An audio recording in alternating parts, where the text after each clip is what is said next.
Hello, BookTube. I've got a superheated little mail haul for you here. Really more of a half-hearted, wilting reading report than an actual mail haul. Not only because I haven't really been paying attention to the mail, but also because the mail hasn't really been delivered. Today is Juneteenth here in the United States. That is a federal holiday, so there's not much in the way of mail. I don't think people would be delivering the mail anyway. It's actually dangerous to do that outside. It's 96, 97 degrees here in Boston.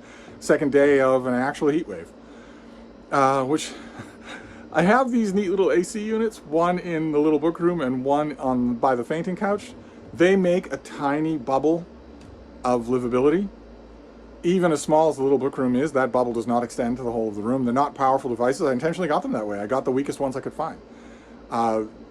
Just to provide a little bit of relief, and that's exactly what they do. They provide relief.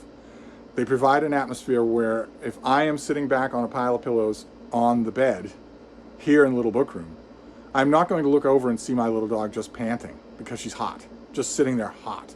That's not going to happen. They provide enough relief for that, and not much more, even with fans going to circulate the cool air. So it has been a little bit of a low-key day.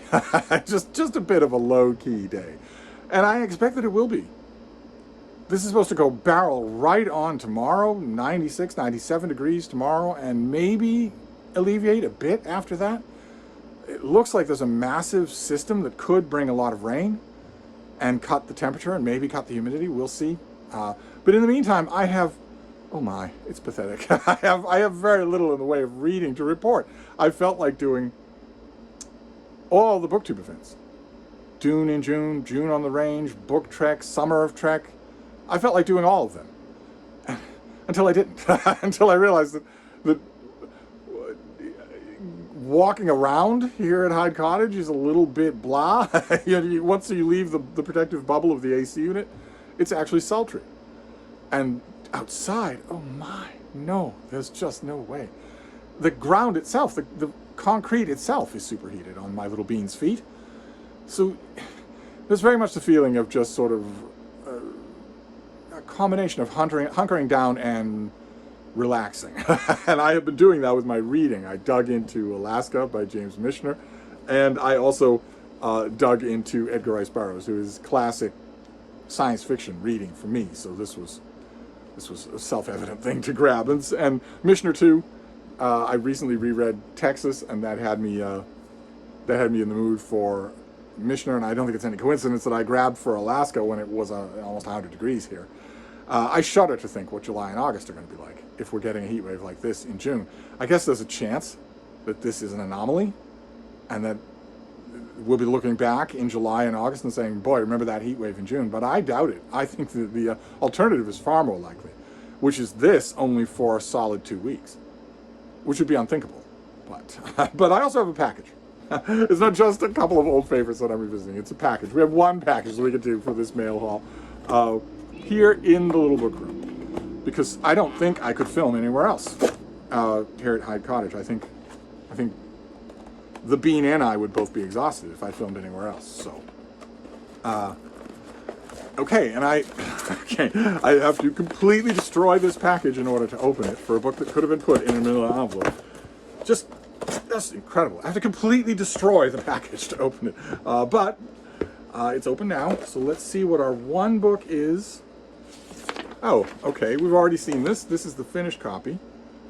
When do you come out? July the 9th. This comes out on July the 9th. Let's go over this again for those of you who don't remember it or who didn't see that video. This is the finished copy of My Glorious Defeats. Hacktivist, Narcissist, Anonymous, a memoir by Barrett Brown.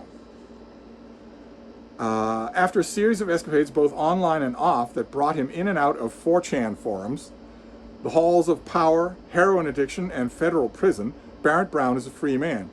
He was arrested for his part in an attempt to catalog, interpret, and disseminate top-secret documents exposed in a security lapse by the intelligence contractor Stratfor in 2011.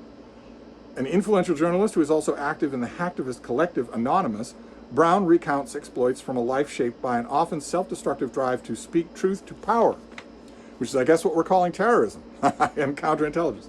With inimitable wit and style, palpable anger and conviction, He exposes the incompetence and injustice that plague media and politics, reflects on the successes and failures of the transparency movement, and shows the way forward in harnessing digital communication tools for collective action. Okay.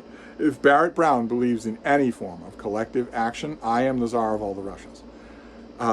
This book details Brown's transition from journalist to outlaw activist, including the 4 years he spent in prison. The narrative itself is interspersed with critical commentary on the forces he has brushed up against along the way, notably media, the intelligence community, and the criminal justice system, as well as the intricacies of internet culture. Well, this is the finished copy, but I have the advanced copy that we saw here, but I have not got to this yet. I know already that ideologically, we are worlds apart, Barrett Brown and I. So the only thing that will save, that is not the death knell of a book. The only thing that will save it, though, will be how good a writer he is. So we will see. This is July the 9th, so I could put this on my list for tonight, but I don't think it's going to end up on my list tonight. I think I'm going to finish Alaska and maybe read a couple more Pellucidar novels. Maybe I will do that. I don't think there's any other chance. It's just too hot. That's all. It's too hot to bombard you with all my normal videos, and it's too hot to do much in the way of energetic reading. Probably I will think different about that once it cools off. I thought the same thing yesterday in the afternoon. Oh my God. Late afternoon yesterday, 2 hours before sunset, was brutal. And I thought, well, enough of this. You're not going to pay any attention or concentrate on anything. But around 2 or 3, when cool air started filtering in, I could turn the AC unit off and have air coming into the room. Everybody was asleep and the whole world was quiet. I did eventually rev up to do real work. So maybe I will again tonight, but it doesn't feel it today. These things just sap the strength, these heat waves. I am so hoping that Europe is spared this kind of weather this summer, but summer officially starts tomorrow. And we're starting tomorrow. We're starting summer in the middle of a heat wave. But anyway, I'm going to wrap this up. That is all I can do. I am not going to do any more videos today. 2 comic book videos and this, and that's it. And we will see what tomorrow brings. I'm hoping for something. I'm hoping for something, but no promises until this heat wave breaks. So I'll wrap this up, and I will see you soon. Thank you, BookTube.